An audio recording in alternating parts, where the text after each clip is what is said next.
5টি অভিযোগ গঠন করা হয়েছিল। আজকে চূড়ান্ত রায়ের পর্বে এসে আদালত এই 5টি চার্জকে 2টি চার্জে রূপান্তর করেছেন এবং প্রত্যেক চার্জের মধ্যে 3টি করে কাউন্ট দিয়ে 6টি কাউন্ট তৈরি করে আলাদাভাবে আজকে বিচারের রায় ঘোষণা করেছেন। প্রথম চার্জে আসামি শেখ হাসিনাকে দোষী সাব্যস্ত করে আমৃত্যু কারাদণ্ড দেওয়া হয়েছে।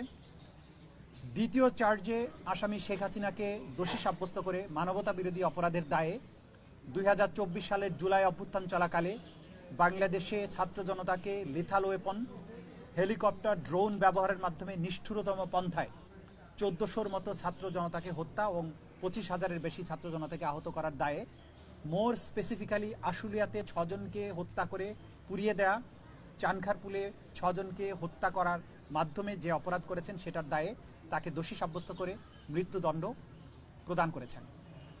অপর আসামি আসাদুজ্জামান খান কামালকে 2টো কাউন্টেই দোষী সাব্যস্ত করে তাকে মৃত্যুদণ্ড প্রদান করেছেন।